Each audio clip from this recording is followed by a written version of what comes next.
Good night PNG, I'm your host Godwin Eki and welcome to Coca-Cola Sports Scene. Tonight we'll be looking at rugby union, IEA swimming, and we interview Vavine Yoke and Eugene Eka, both of whom are the captains of PNG Touch rugby team, on their experiences after returning from Australia. Also on hand, professional golfer Nelson Gabriel. Well, it's been a busy weekend, so let's take a look at all the weekend sporting action.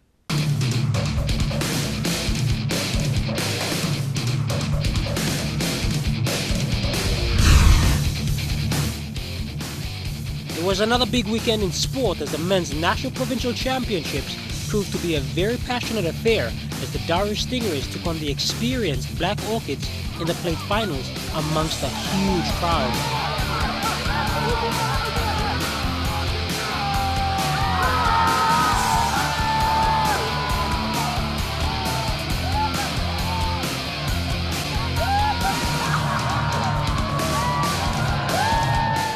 Absolute pandemonium at the National Provincial Championships. Darru Stingrays taking on Arup, and it's going to be a tight match.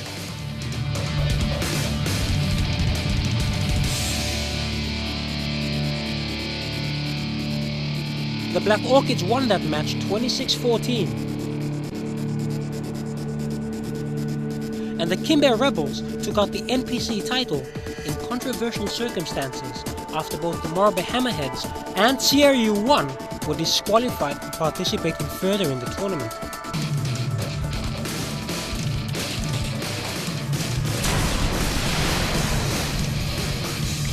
Switching to kids in sport, and the Ella Murray International School hosted the Port Moresby Private School's Swimming Carnival on Friday. Port Moresby Private School Sports Association Swimming Carnival is an yearly event where 10 private schools across Port Moresby come together for their swimming carnival held here at the Ella Murray International School.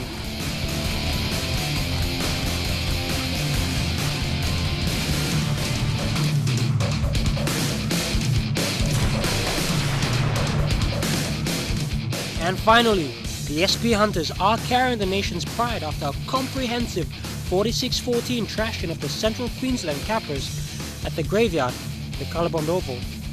Captain Israel Elliott was really pleased with his team's performance, but wants them to maintain their winning mode. A couple of boys stood out, the likes of David Lockwood, Harif,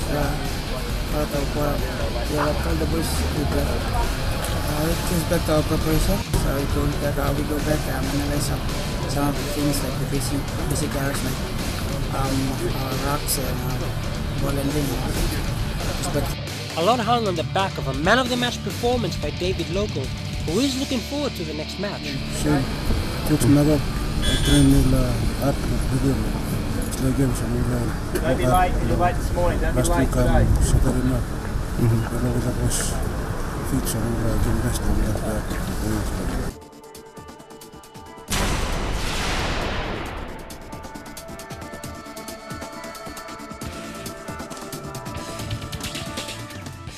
Thanks, Jeremy.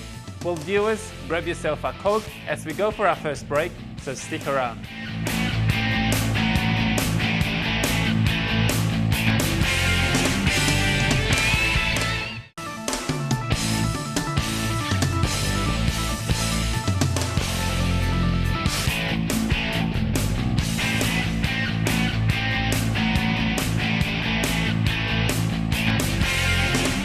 Welcome back to Coca-Cola Sports Scene.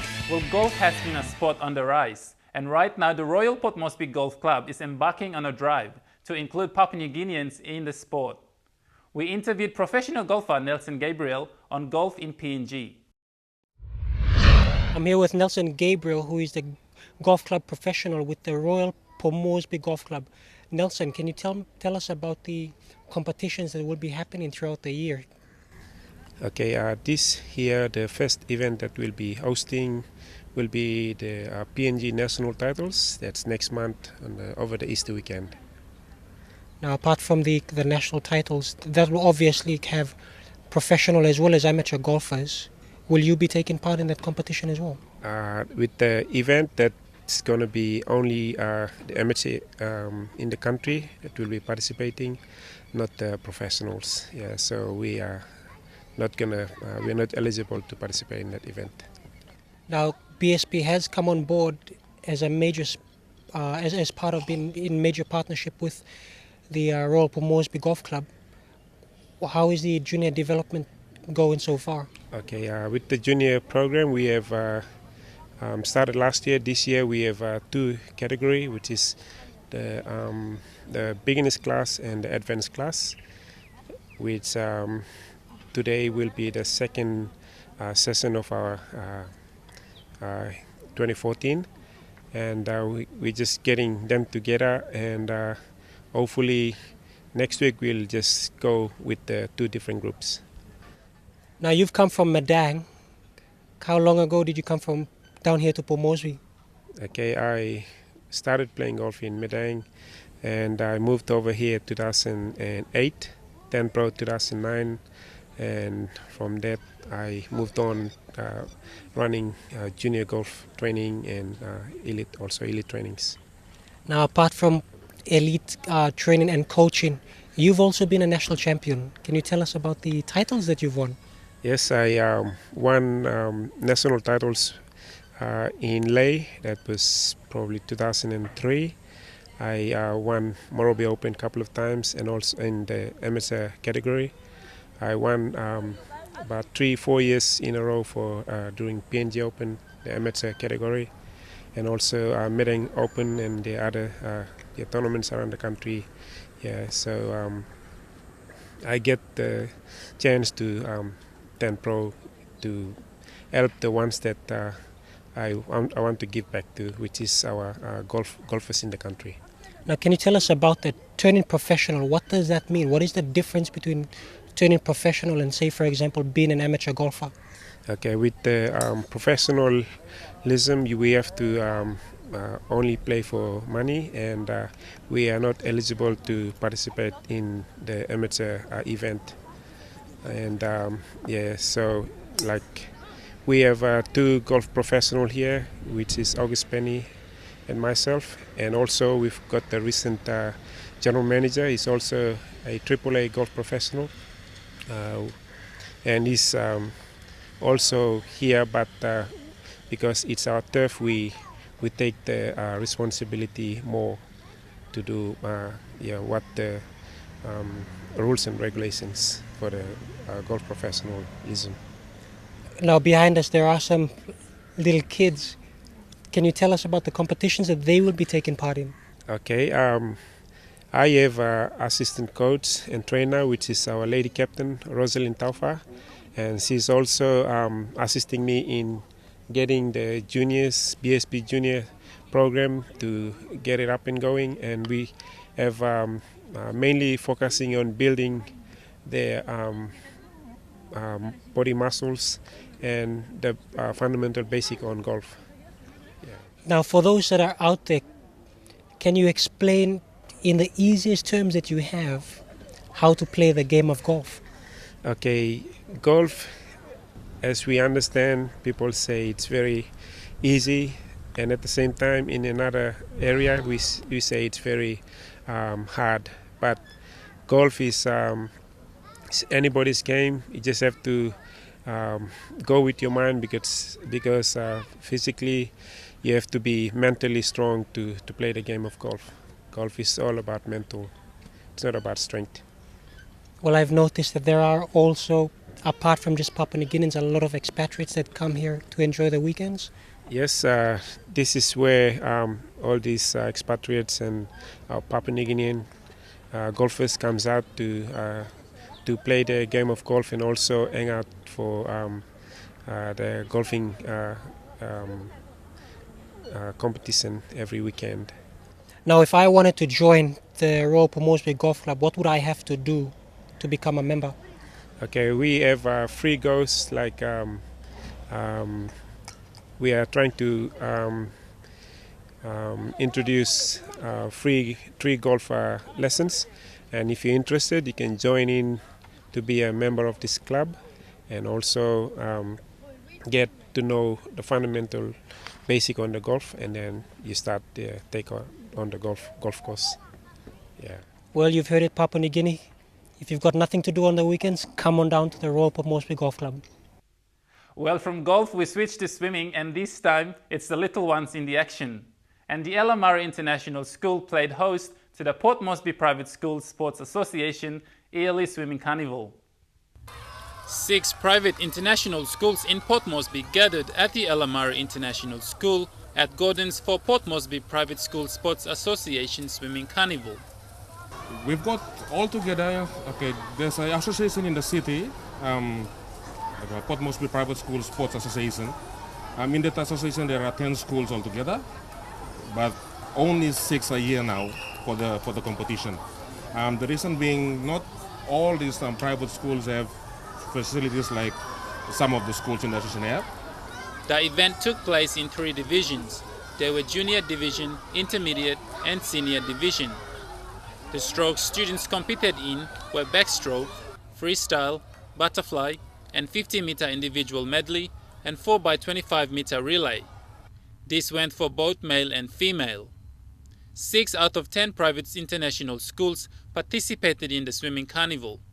They were Ella Murray, Port Moresby, Gordon's, East Boroko, St. Joseph's Catholic College and Korobusea International School.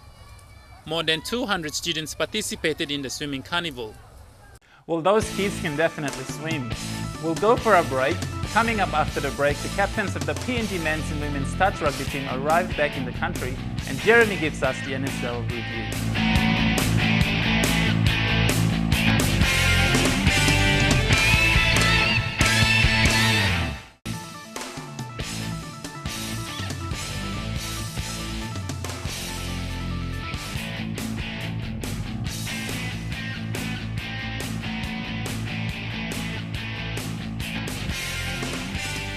You're watching Coca-Cola Sports Scene. Welcome back. Vavine Yoke and Eugene Eka returned to the country with the rest of the PNG touch rugby team. Both Vavine and Eugene are captains of the women's and men's national teams, respectively, and were pretty happy on their return. Let's hear what they had to say.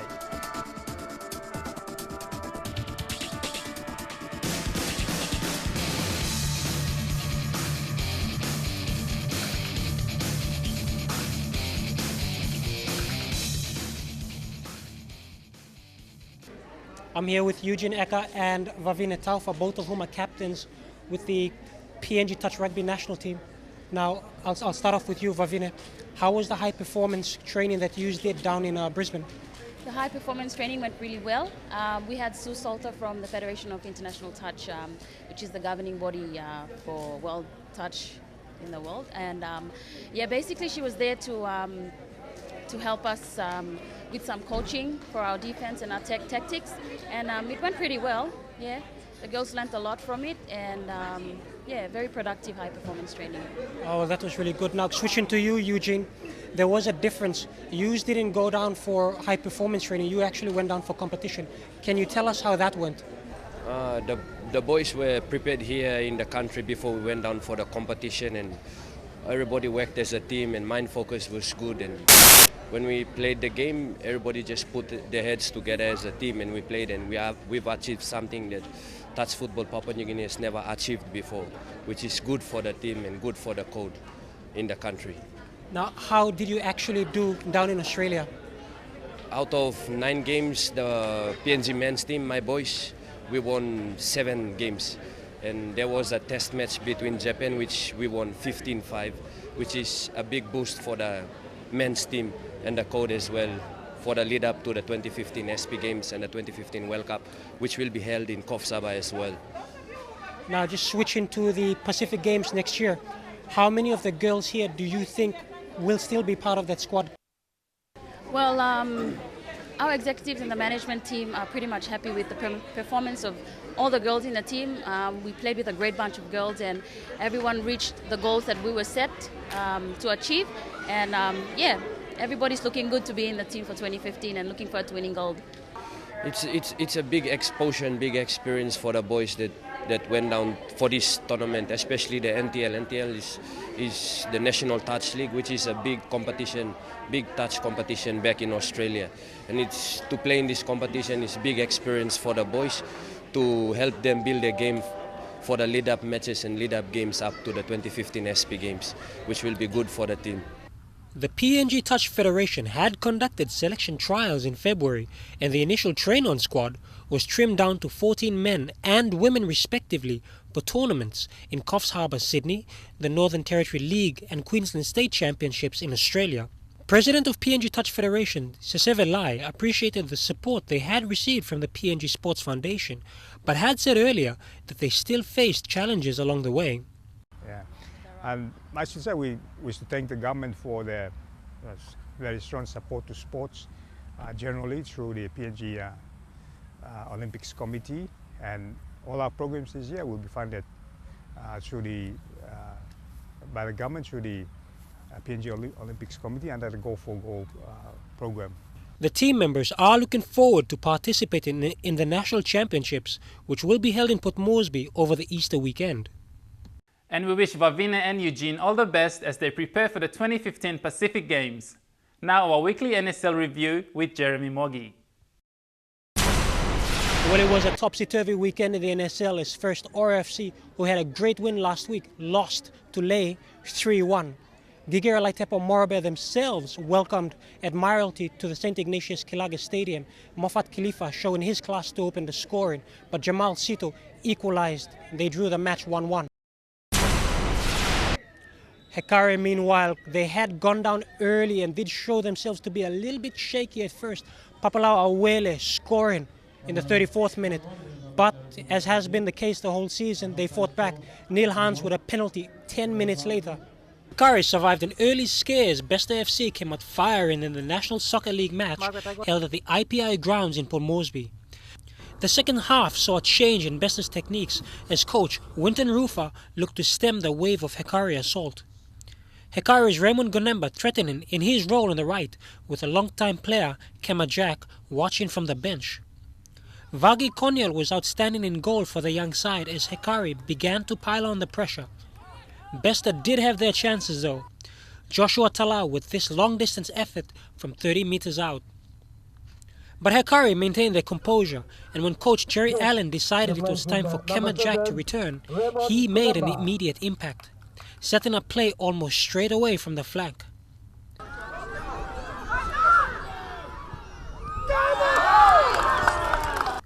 Tutizama Tanito extended their lead in the dying stages of the match. And fittingly, Kema added one of his own with a minute of normal time left.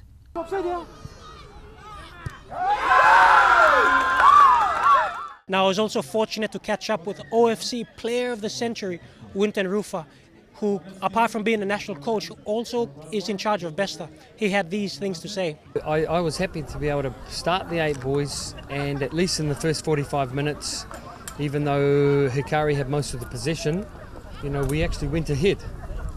Well, that's football, you get a bit lucky. The decision for the penalty was a poor one, but hey, referees, no one's perfect. And so 1-1 at half time, but in the second half, the energy and power and experience of Hekari, they killed us. Now Hekari are still on top of the NSL ladder, but the way things are going, it'll be Gigera Laitepo and Lae FC who might be catching up pretty soon. The NSL is becoming more competitive than ever before. We go for our final break, and controversy in rugby union as the Kimbe Rebels were chasing a hat-trick of prizes. That's after the break.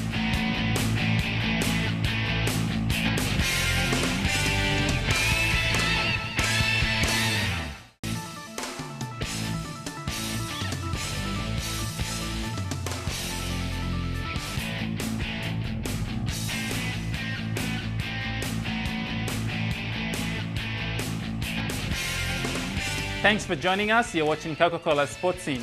Well, the Rebels were aiming for a treble, had taken out the Kimbe Sevens in West New Britain last month.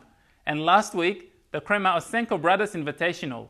This time, they were taking part in the National Provincial Championships. Amongst other hard-hitting sides, Scholar Sengi with this report. The Men's National Provincial Championships ended with a flavoursome weekend of rugby. Port Moresby's rugby fans filled the Monia Rugby Park to capacity. Day 1 of the tournament saw all teams pull out all tricks in their bags to contend their claim of the title for 2014. Pool A saw the clash of the Titans with favourites the Kimbe Rebels, Morobe Hammerheads, Capital Rugby Union Team 1 and Gulf Yokeya Team 2. In Pool B, the Black Orchids teamed up with the Kavian Drongos, Alotau and the Daru Stingrays. The Madang Madgowns were up against the Gulf Yokeya Team 2, Central Team 2 and the Goroka Kilitoas. While in Pool D, Central Team 1, Gulf Team 1, Oro and the Mendi Mustangs. In Day 2, the first played semi-finals saw the Goroka Kilitoas battle it out against the Black Orchids. The Black Orchids outclassed the Goroka lads to a full-time score of 26-0, progressing on to the plate finals. The second plate semi-finals, the Stingrays shut down the Madang Madgowns with a 27-5 win. In front of a vocal crowd, both the Daru Stingrays and the Black Orchids fought to impress their fans. While the Black Orchids were hoping to claim another title, despite going down on home soil to the Kimbe Rebels in the Black Orchid Sevens, the Stingrays fired up their flanks and punched through a sloppy Black Orchids defense in the first half, but went down to an experienced Black Orchids outfit. The Cup semi-finals saw Central Team 1 leveling the scoreline in the first half against the Kimbe Rebels. Despite Captain Gina Ponda's absence, Henry Lilliquette and Albert Levy Jr. pulled through to claim the spot in the Cup finals. While in the second semi-finals, the young Morobe Hammerheads brought their flair from the infamous Scrum Oval against the Capital Rugby Union Team 1. Also in the absence of Captain Butler Morris, Jackson Pato led the Hammerheads to a brawl of plays in the first half. Despite numerous calls by officials, the lads from Morobe pushed through. The Hammerheads contesting their decision took matters into their own hands. Despite an anticipated Cup final, a controversial decision by officials forfeited the match and awarded the title to the Kimbe Rebels. The Rebels with that title become one of the best Rugby Sevens team in the country. Well, that's all for tonight. Just a reminder, if you'd like us to feature your results or you have a sporting event, let us know on our website, that's mtv.com.pg, or let us know on social media. Catch up with us on Facebook as well. You can also tune into Hotspot on Thursday nights for all your latest upcoming sporting events and news. Well, as always, viewers, please go grab yourself a nice ice-cold Coca-Cola or bottle and satisfy your thirst. Until next week, right here, same time, same place on Coca-Cola Sports Scene. I'm Godwin Eki. See you then.